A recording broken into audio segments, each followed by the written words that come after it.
से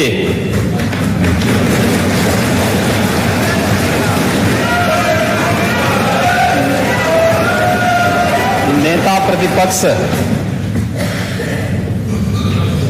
की बातों से बहुत स्पष्ट हो रहा था कि परोपदेश कुशल बहु तेरे।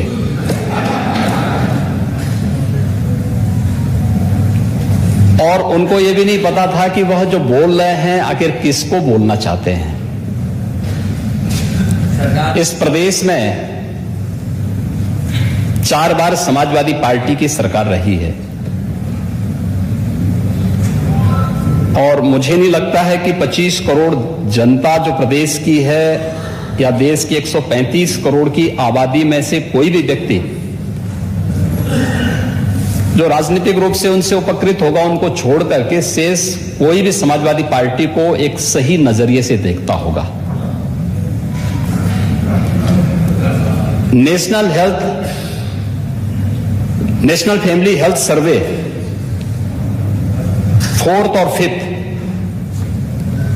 जो आए हैं या इससे पहले जो सर्वे हुए हैं वे सर्वे इस बात की गवाही देते हैं कि उत्तर प्रदेश में विगत 5.5 वर्षों के अंदर स्वास्थ्य सेवाओं में बेहतरीन सुधार हुआ है और चाहे वह एनीमिया से जुड़े हुए मामलों में सुधार का प्रश्न हो, यह नेशनल एवरेज से अच्छा हुआ है। शिशु मृत्यु दर और मातृ मृत्यु दर यह पहले की तुलना में काफी इसमें सुधार हुआ है। अन्य मामलों में भी उत्तर प्रदेश ने उत्तरोत्तर वृद्धि की है, काफी उसमें अच्छी प्रगति हुई है। मैं केवल एक उदाहरण देना चाहता हूं। गोरखपुर की चर्चा माननीय नेता प्रतिपक्ष ने की और बोलते बोलते उनको बहुत सारी चीजें याद आती हैं। स्वाभाविक रूप से जब कोई चीज और खासतौर पर जनता जनार्दन अपना फैसला करके दे ही देती है, सपने जब तार तार होते हैं तो उसका दुख होगा ही और उनकी बातों में वो दुख झलक भी रहा था। लेकिन हमें जनता जनार्दन के फैसले को स्वीकार तो करना पड़ेगा। यह सीजन पूर्वी उत्तर प्रदेश के लोगों के लिए हमेशा भय का प्रतीक होता था। एक कंपकपी छूटती थी जुलाई से लेकर के नवंबर तक। इंसेफ्लाइटिस से प्रतिवर्ष वहां पे 1200, 1500, 2000 तक मौतें होती थी। अकेले गोरखपुर का बीआरडी मेडिकल कॉलेज 500-500 मौतें उस मेडिकल कॉलेज में एक छत के नीचे एक वर्ष में होती थी। जनपदों के अंदर जो मौतें हो रही थी वो अलग है। जो लोग हॉस्पिटल तक नहीं पहुंच पाते थे वे अलग थी। डबल इंजन की सरकार का ही प्रभाव है और संयुक्त कार्यवाही का ही परिणाम है। इंसेफ्लाइटिस आज 0 तक पहुंच रही। इंसेफ्लाइटिस से होने वाली मौत 0 पर पहुंची है। अभी मैं गोरखपुर के दौरे पे था। स्वास्थ्य विभाग के साथ एक बैठक मेरी हो रही थी। इंसेफ्लाइटिस के केवल 40 मामले इस वर्ष वहां पर अब तक आए हैं। 40 में से 33 एक्यूट इंसेफ्लाइटिस के और 7 जापानी इंसेफ्लाइटिस के। मौत 0 है। ये गोरखपुर जनपद की बात कर रहा हूं मैं। गोरखपुर, ऐसे ही कुशीनगर, देवरिया, महाराजगंज,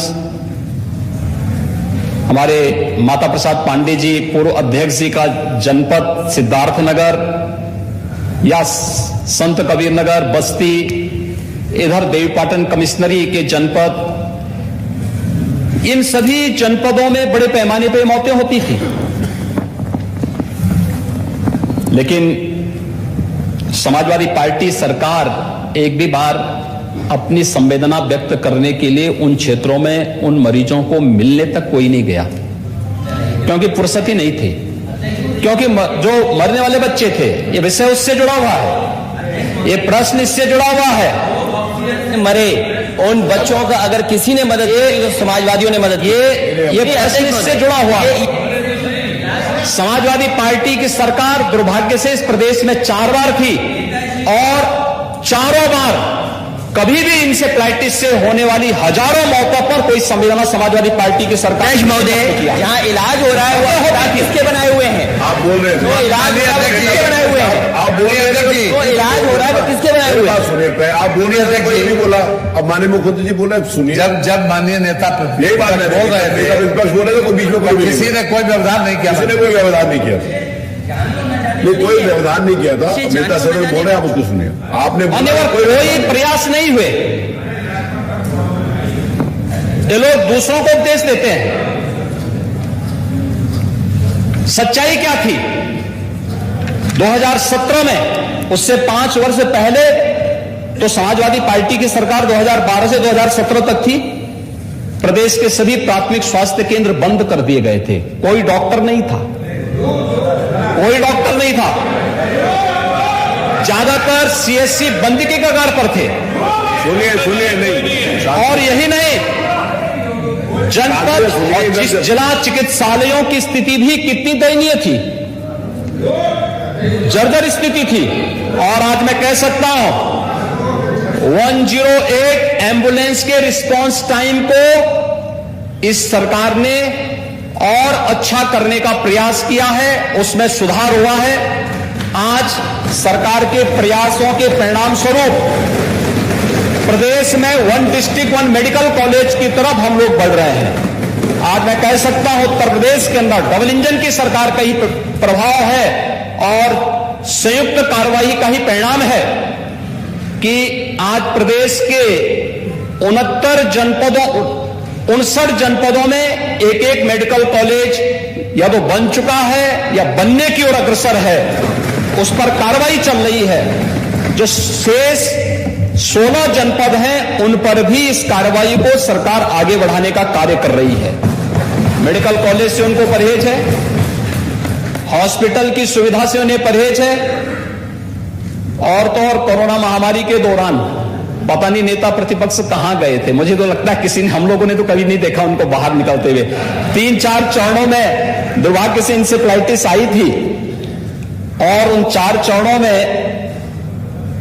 हमें तो आशंका थी कि ऐसा ना हो कि कोरोना कालखंड में 5वें चरण की वो आ जाए तो फिर इनका क्या हाल होगा। लेकिन ईश्वर की कृपा थी कि कोरोना हम लोगों ने नियंत्रित करने में सफलता प्राप्त की। अब देखिए कौन देख रहा है, वैक्सीन तो हम लोगों ने फ्री भी की है, फ्री वैक्सीन है। नहीं मैं क्या कह रहा हूं ना, हम लोगों ने तो वैक्सीन ली है, नेता वैक्सीन ली, पावर होगी। हम लोगों ने वैक्सीन ली है, लेकिन वैक्सीन ने भारत के पहली बार हुआ है, समाजवादी पार्टी की पहली सरकार 89 में आई थी और अब भारतीय जनता पार्टी के सहयोग से बनी थी। यह भी सच है। भारतीय जनता पार्टी ने उस सरकार को, जनता दल की सरकार को सपोर्ट किया था। सच स्वीकार करो, सच स्वीकार करो। जय हो गया। अरे ठीक है, अरे रघुदास जी 89 से आपने देखा होगा समाजवादी पार्टी को 4 बार, ठीक है नाम पहले कुछ रहा होगा, लीडर वही थे ना, नेता वही थे, और इनको 4 बार प्रदेश में शासन में रहने का अवसर प्राप्त हुआ। मैं नहीं कहता हूं, पूरा देश और पूरी दुनिया इस बात को कहती कि इनके शासनकाल में प्रदेश के हर क्षेत्र का अवमूल्यन हुआ है, उसमें अभिवृद्धि कहीं नहीं हुई है, कहीं नहीं हुई है। ये हर व्यक्ति कहता है। और मैं इस बात को फिर कह सकता हूं कि स्वास्थ्य सेवाओं का हो या प्रदेश की शिक्षा व्यवस्था का, जितनी क्षति और जितना नुकसान इन तथाकथित समाजवादियों ने की है, उतना प्रदेश में कभी नहीं हुआ। और आज प्रदेश को उसकी पहचान दिलाने के लिए ही राज्य सरकार अपने स्तर पर कार्य कर रही है। आज प्रदेश में हर प्राथमिक स्वास्थ्य केंद्र में हर सप्ताह आरोग्य मेला का आयोजन होता है। हर आरोग्य मेला में 1.5 लाख से लेकर के 3 लाख तक पेशेंट आते हैं। आयुष्मान भारत की योजना या मुख्यमंत्री जन आरोग्य योजना हर गरीब को 5 लाख रुपए की सालाना स्वास्थ्य बीमा का कवर, यह भी डबल इंजन की सरकार प्रदेशवासियों को उपलब्ध करवा रही है। और जहां तक कोरोना वैक्सीन की बात है, कोरोना वैक्सीन पहली बार हुआ है कि किसी महामारी के आने के मात्र 9 महीने के अंदर वैक्सीन भी देशवासियों को प्राप्त हो गया था। और इसके लिए प्रदेश प्रधानमंत्री मोदी जी का आभारी है कि जिनके प्रयास से देश के अंदर 2 स्वदेशी वैक्सीन आए और 2 करोड़ से अधिक वैक्सीन की डोजेस देशवासियों को प्राप्त हुए। ये कोरोना वैक्सीन देश के नागरिकों को एक सुरक्षा कवच के रूप में उसने पूरे देशवासियों को एक संबल दिया। आज कोरोना वैक्सीन के नाते कोरोना जैसी महामारी को नियंत्रण करने में काफी हद तक सफलता प्राप्त हुई। लेकिन कुछ लोगों ने कोरोना कालखंड में जनता जनार्दन का ध्यान तो नहीं रखा, लेकिन दुष्प्रचार जरूर करते रहे। कभी वैक्सीन के खिलाफ करते थे, कभी किसी अन्य उसके खिलाफ अभियान, अनावश्यक एक नकारात्मक माहौल बनाने का प्रयास करते थे। लेकिन उत्तर प्रदेश में अब तक हम लोग 38 करोड़ से अधिक वैक्सीन की डोजेज उत्तर प्रदेश के अंदर दे चुके हैं और ये सभी वैक्सीन की डोजेज फ्री में ही उत्तर प्रदेश वासियों को प्राप्त हुई है। राज्य सरकार को बहुत प्रमाण पत्र कहीं से और लेने की आवश्यकता नहीं। नेशनल फैमिली हेल्थ सर्वे इस बात की प्रमाण प्रस्तुत कर रहे हैं। राज्य सरकार ने प्रदेश के अंदर हर एक व्यक्ति को बेहतरीन स्वास्थ्य सुविधा उपलब्ध कराने के लिए पूरी तरह हम प्रतिबद्ध हैं और सरकार उसको पूरी मजबूती के साथ, पूरी प्रतिबद्धता के साथ आगे बढ़ाएगी। जो भी अगर कहीं पे कोई लापरवाही होती है उसकी जवाबदेही भी उस स्तर पर विभाग के द्वारा, शासन के स्तर पर सुनिश्चित होती है। प्रदेश के 25 करोड़ लोगों के प्रति सरकार पूरी जवाबदेही के साथ कार्य कर रही है और कोई संदेह नहीं होना चाहिए, जो भी बेहतर से बेहतर सुविधा उत्तर प्रदेश के अंदर हो सकती है उसे उपलब्ध करवाने की कार्रवाई राज्य सरकार कर रही है। जहां तक प्रदेश के अंदर इन सभी कार्रवाई को आगे बढ़ाने की, पहली बार उत्तर प्रदेश के अंदर मेडिकल यूनिवर्सिटी बन रही है। पहली बार उत्तर प्रदेश के अंदर ट्रेडिशनल मेडिसिन के लिए आयुष यूनिवर्सिटी भी बन रही है और पहली बार उत्तर प्रदेश के अंदर स्पोर्ट्स यूनिवर्सिटी भी बनाई जा रही है। ये प्रदेश के अलग अलग क्षेत्रों में बनाए जा रहे हैं। इसके लिए दूसरा, एम्स गोरखपुर के मामले में सबसे बड़ी बात समाजवादी पार्टी ही थी। इन लोगों ने एम्स की भूमि को दिया ही नहीं और जब भारतीय जनता पार्टी की सरकार प्रदेश में आई, उस जमीन की फिर रजिस्ट्री भारतीय जनता पार्टी की सरकार के आने के बाद फिर मेरे आदेश पर उस रजिस्ट्री की कार्रवाई को संपन्न किया गया। आज एम्स गोरखपुर में संचालित हो चुका है। गोरखपुर में शिलान्यास हमने किया था। शिलान्यास ये फर्टिलाइजर के उसमें हुई थी, लेकिन रजिस्ट्री नहीं हुई थी। इन्होंने प्रस्ताव नहीं दिया था और फिर रजिस्ट्री की कार्रवाई को हम लोगों ने आने के बाद किया था। रजिस्ट्री की कार्रवाई हम लोगों ने संपन्न की। इंसेफ्लाइटिस जैसी बीमारियों को नियंत्रण करने का कार्य ये भारतीय जनता पार्टी की डबल इंजन की सरकार ने किया है। और यही नहीं, आज प्रदेश के अंदर जितने भी प्रकार के संचारी रोग हैं, डेंगू है, कालाजार है, मलेरिया है, या इन सभी प्रकार के संचारी रोग नियंत्रण के लिए वर्ष में 3 बार विशेष अभियान चलाने की कार्रवाई भी ये राज्य सरकार के प्रयास और केंद्र और राज्य सरकार के संयुक्त प्रयासों का परिणाम है। आज प्रदेश के अंदर जो विभिन्न प्रकार के कार्यक्रम स्वास्थ्य संबंधी हों, उन सभी कार्यक्रमों को डबल इंजन की सरकार पूरी मजबूती के साथ आगे बढ़ा रही है और बिना भेदभाव के समाज के हर एक तबके को उपलब्ध करवाने का कार्य कर रही है। नेता प्रतिपक्ष पूर्व मुख्यमंत्री रह चुके हैं और प्रतिपक्ष के सबसे बड़े दल के नेता भी हैं, मैं उनसे आग्रह करूंगा कि उनको सदन में सच बोलने की आदत डालनी चाहिए। मैंने कल भी कहा था, समाजवादी और सच नदी के दो कोने होते हैं, ये कभी एक साथ नहीं चलते हैं। और मुझे लगता है उनको इस सत्य को स्वीकार करना चाहिए कि जो कुछ भी विकृति थी, ये तो विरासत से जो हमें प्राप्त हुई थी, उसी विकृति को हम सुधार रहे हैं, उसी विकृति को ठीक करते हुए उसको और बेहतर करने का प्रयास किया जा रहा है। इसलिए अपने किए पर जब वह इस प्रकार की टिप्पणी करते हैं तो स्वयं कटघरे में खड़े होते हैं। जब वह ये कहते हैं कि उत्तर प्रदेश के अंदर, जब उन्हें इस बात पर अफसोस होता है कि उत्तर प्रदेश में हर घर नल की योजना क्यों लागू हो रही है, उनको जब इस पर अफसोस होता है क्योंकि वे नहीं कर पाए थे, लेकिन आज डबल इंजन की सरकार प्रदेश के अंदर हर घर नल से जल देने के लिए प्रतिबद्ध है और उस पर कार्रवाई कर रही है, तो उनको इस पे भी अफसोस हो रहा है। कम से कम अच्छे कार्यों को स्वीकार करो, अच्छा लगेगा। और मुझे लगता है कि बुंदेलखंड और विंध्य क्षेत्र में इस वर्ष के अंत तक हम हर घर नल की योजना पूरी तरह लागू, हर घर तक पहुंचाने की कार्रवाई संपन्न कर चुके होंगे। प्रदेश में 30,000 गांवों की कार्य योजना अंतिम चरणों में चल करके उन पर कार्य भी प्रारंभ हो चुका है। जो हमारे गाजीपुर से माननीय सदस्य बोल रहे थे कि हमारे उसमें नहीं हो रहा है, ये पूरा क्षेत्र, चाहे वो बलिया हो, गाजीपुर, ये पूरा क्षेत्र, यहां पर फ्लोराइड और आर्सेनिक से जुड़ी हुई जो समस्याएं हैं, इन सभी क्षेत्रों को हम लोगों ने चरणबद्ध तरीके से लिया है।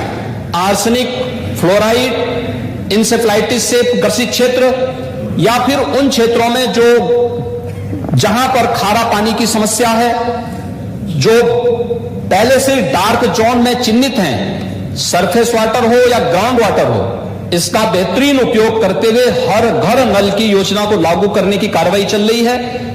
लेकिन उनको इस पे भी अफसोस है कि ये क्यों हो रहा है, वे नहीं कर पाए, तो उनको अपने किए पर पश्चाताप नहीं, लेकिन आज हो रहा है कि उनको बुरा लग रहा है। मुझे लगता है ये अच्छी प्रवृत्ति नहीं है। राज्यों के अंदर इंफ्रास्ट्रक्चर के कार्य हो, बेहतरीन शिक्षा के केंद्र खोलने के कार्य हो, प्रदेश के अंदर स्वास्थ्य की बेहतरीन सुविधा को उपलब्ध करवाने की कार्रवाई हो, या फिर प्रदेश के हर गांव को बेहतरीन कनेक्टिविटी देने, इन सभी कार्यों के लिए धन की कोई कमी नहीं है। राज्य सरकार के पास संसाधन भी बड़े हैं, राजस्व में भी वृद्धि हुई है। कोरोना जैसी महामारी का सामना करते हुए भी राज्य सरकार ने पूरी मजबूती के साथ अपनी अर्थव्यवस्था को भी सुदृढ़ करने का प्रयास किया है। और यही नहीं, उसी अभियान के क्रम में हम लोग प्रधानमंत्री जी के विजन के अनुरूप देश की अर्थव्यवस्था को $5 ट्रिलियन की अर्थव्यवस्था बनाने के लिए उत्तर प्रदेश ने भी अपनी इकोनॉमी को $1 ट्रिलियन की इकोनॉमी को बदलने के लिए उस दिशा में अपने प्रयास को आगे बढ़ाए हैं। एक पूर्व मुख्यमंत्री को और नेता प्रतिपक्ष को तो कम से कम इस पर प्रसन्नता होनी चाहिए थी कि जो काम वे नहीं कर पाए हैं, आज भारतीय जनता पार्टी नेतृत्व की सरकार उस कार्य को कर रही है, तो कम से कम इसमें वे सहयोग नहीं कर सकते हैं तो अड़ंगा लगाने का कार्य तो उनको नहीं करना चाहिए, क्योंकि केवल लोकतंत्र में सरकार ही नहीं, प्रतिपक्ष भी लोकतंत्र की व्यवस्था का एक पहिया है। और मुझे लगता है कि उसमें उनको अपनी जिम्मेदारी को समझना चाहिए, उस गंभीरता का परिचय देना चाहिए। कोई भी ऐसा वक्तव्य नहीं देना चाहिए जो गुमराह करने वाला हो, जो सत्य से परे हो और जो अनावश्यक रूप से आम जनमानस के मन में तमाम प्रकार की भ्रांति पैदा करते हुए उनके स्वयं के जीवन के साथ खिलवाड़ करने वाला हो। और इस प्रकार की कभी कभी छोटी छोटी बातें व्यक्ति मजाक में कहता है, लेकिन उसको जब हम लोग गंभीरता से कोई लेने लगता है तो कभी कभी उसके जीवन के साथ भी खिलवाड़ होता है। इंसेफ्लाइटिस, उसके कोरोना के मामले में हमने देखा था, जब उन्होंने कहा था कि साहब ये वैक्सीन नहीं लेंगे, और वैक्सीन का परिणाम क्या रहा, बहुत सारे लोगों के जीवन के साथ उस समय खिलवाड़ हुआ होगा। लेकिन ये फ्री में वैक्सीन थी, पूरी दुनिया इसको स्वीकार कर रही है, WHO ने इसको मान्यता दी और वैज्ञानिकों ने बहुत उसके साथ हमें मौतें बताते हुए बड़ा अफसोस होता है कभी कभी कि इंसेफ्लाइटिस का वैक्सीन जापान में 1905 में बन गया था। भारत में इस वैक्सीन को आने में 100 वर्ष लगे। 2005 में यह वैक्सीन भारत में आया। क्या कर रहे थे हम आजादी के बाद? 1947 से 2005 तक क्या हो रहा था? इतने वर्षों तक आखिर हम क्यों, और इंसेफ्लाइटिस से मरने वाले ज्यादातर बच्चे कौन थे? अल्पसंख्यक और अनुसूचित जाति, अति पिछड़ी जाति से जुड़े हुए बच्चे थे। लेकिन वोट बैंक बनाने का प्रयास तो हुआ, लेकिन उन पीड़ितों के प्रति कभी संवेदना ईमानदारी से व्यक्त करने का प्रयास नहीं हुआ। वो कभी मुद्दा नहीं बन पाया। इंसेफ्लाइटिस के मुद्दे पर वैक्सीन को जापान से भारत आने में 100 साल लगे, लेकिन भारत के अंदर कोरोना जैसी महामारी आती है और मात्र 9 महीने के अंदर एक नहीं 2 स्वदेशी वैक्सीन प्रधानमंत्री मोदी जी देते हैं। इसके प्रति कृतज्ञता ज्ञापित करने की बजाय हम गफलत पैदा करें, लोगों को गुमराह करके उनके जीवन के साथ खिलवाड़ करें, यह स्वीकार्य नहीं होना चाहिए। और किसी भी जिम्मेदार नेता को और जिम्मेदार राजनीतिक दल को इस प्रकार की हरकत नहीं करनी चाहिए, क्योंकि यह जीवन के साथ, लोगों के जीवन के साथ खिलवाड़ करने जैसे मुद्दे होते हैं। और इस प्रकार के मुद्दों पर हमें हमेशा उसकी संवेदनशीलता को समझना चाहिए। यहां पर जो भी मुद्दे उठते हैं, ये हर व्यक्ति की संवेदना है। 108 की एक व्यवस्था है, आप कॉल करेंगे, उसका रिस्पांस टाइम के अनुसार आपको वहां पर वह एम्बुलेंस प्रदान करने का प्रयास होता है। और हमेशा एक प्रयास होता है, एक व्यवस्था, एक सिस्टम दी गई है, एक व्यवस्था दी गई है, लेकिन हम उसको कटघरे में खड़ा करें। शासकीय जो व्यवस्थाएं हैं हमारी सीएचसी की, पीएचसी की, डिस्ट्रिक्ट हॉस्पिटल्स की या मेडिकल कॉलेजेस की, हम उसको ही कटघरा में खड़ा करके आम नागरिक के मन में भ्रम की स्थिति पैदा करें, यह अच्छी स्थिति नहीं है। मुझे लगता है नेता प्रतिपक्ष को एक जिम्मेदार नेता के रूप में सदन में बोलना चाहिए, तथ्यों पे बोलना चाहिए। जो आंकड़े हों, उन आंकड़ों को एक बार सत्यापन करा करके अगर वे बोलेंगे तो ये विश्वसनीयता उनकी भी, उनके दल की भी बनी रहेगी, और साथ साथ इस व्यवस्था के प्रति भी आम जनमानस का विश्वास डगमगाएगा नहीं। और यह अगर विश्वास डगमगाएगा, ये लोकतंत्र के लिए बहुत खतरनाक दिन होगा, क्योंकि जनमानस की भावनाओं के विरुद्ध जब भी कोई आचरण कोई व्यक्ति करेगा तो वह अविश्वास की स्थिति पैदा करेगा, और वो लोकतंत्र के लिए सबसे खतरनाक दिन होगा। दुर्भाग्य से कुछ लोग अपने निहित स्वार्थ के लिए इस प्रकार का आचरण करते हैं या कर बैठते हैं। इसको लोकतंत्र में कहीं मान्यता नहीं देनी चाहिए। सरकार अपने स्तर पर बेहतरीन प्रयास कर रही है, और जो कुछ भी होगा, मैंने पहले भी कहा, प्रदेश की बेहतरी के लिए, प्रदेश के विकास के लिए, प्रदेश की 25 करोड़ जनता के लिए हमने इसको जाति, मत, मजहब या क्षेत्र और भाषा के आधार पर नहीं बांटा है। 25 करोड़ जनता को डबल इंजन की सरकार ने अपने परिवार के रूप में ट्रीट किया है, और बिना भेदभाव के शासन की योजनाएं उस रूप में पूरे प्रदेश के अंदर लागू हो रही हैं। हमने उसी रूप में उसको देने का प्रयास भी किया है। इसलिए कृपया इस सदन की कार्रवाई के माध्यम से अन्य माननीय सदस्यों के महत्वपूर्ण मुद्दों को हम इस प्रकार के मुद्दों के आधार पर, जो तथ्यों पर आधारित न हो, उससे हम अन्य माननीय सदस्यों के समय को जाया न करें तो अच्छा होगा। धन्यवाद। मैंने माननीय नेता प्रतिपक्ष को सुना, माननीय मुख्यमंत्री जी को सुना। ये मैं नेता सदन के जवाब से संतुष्ट नहीं हूँ। हेल्दी स्टेट प्रोग्रेसिव इंडिया जो रिपोर्ट है उसमें Uttar Pradesh 8 lakh, number of bed मरीज को कितने होने, 1 लाख में 8 लाख, मैं संतुष्ट नहीं हूँ। इसलिए सदन से हम लोग वॉकआउट कर रहे हैं।